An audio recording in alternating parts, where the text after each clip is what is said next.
Hey guys, what's up and welcome back to another Brawl Stars video, and today we're going to be talking about Spike's new star power, Curveball. It makes the spikes that come out from his little cactus ball projectile thingy spin all around, so it's impossible to actually aim. Is this actually an advantage, or is it just making Spike harder to use? I don't actually have the star power yet myself, but I've looked at a ton of footage, and I think I've come to a pretty solid conclusion. So let's jump right into talking about our good old Spiky boy.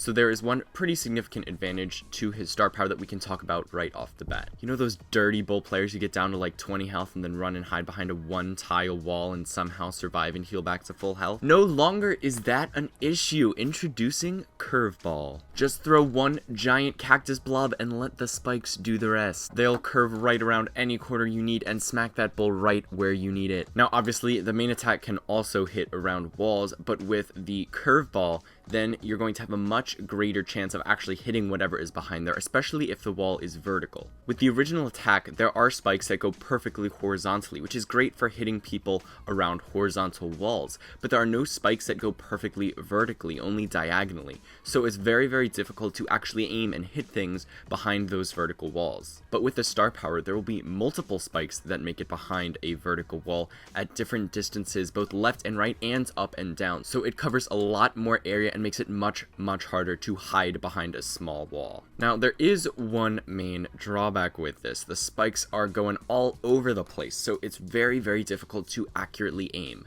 Now I'm sure after using this star power a lot, and I mean a lot, you might be able to consistently figure out where these spikes are going and aim accordingly. But if not, then you're really just hoping that the RNG is nice to you and you hit them. But exactly how much better are your chances of hitting someone with that curved shot? I took some quick pixel measurements to find this out, and I made this scale diagram right here of his shot pattern. You can see the original paths of the spikes in red and then the curved paths of the spikes with the star power in black. So I was able to get this curve by roughly estimating where the spikes went by taking a bunch of screenshots at different points in their time of flight. And the path actually closely approximates a parabolic trajectory, so that's what I'm going to use in order to compare it with the original linear direction. And then I graphed that parabolic trajectory, which looks oddly like the shape of Spike's head, huh? And then I used the arc length formula to determine that each spike would travel approximately 517 pixels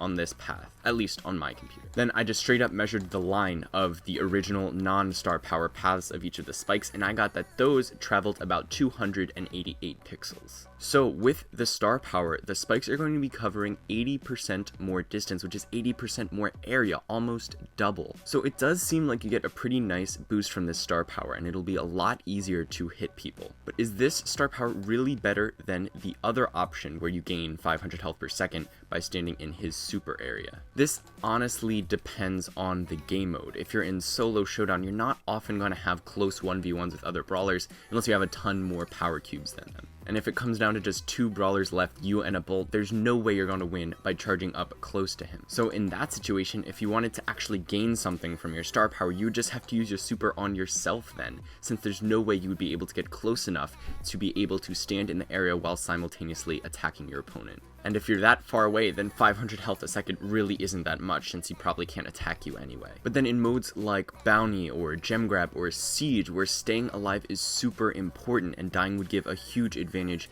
to your opponents, then the star power would provide a ton of value, and there will be times when you can get a close 1v1 in with weaker low health brawlers. And having that bonus health is a huge factor in winning those mini 1v1s within the entire scope of the game. And honestly, in that case, I don't think the slight increased damage from the curveball would really be all that great compared to the ability to completely wipe out one of your opponent's brawlers by healing while attacking them. I can't really say for sure, because I know some people might get really good at curveball and take advantage of its ability to curve around walls and that extra 80% area, but as of now, I think it's pretty safe to say that the Fertilize star power will be better in most situations. But that's all for this video, guys. I hope you enjoyed. Make sure to leave a like and a comment down below about what you think about these two star powers.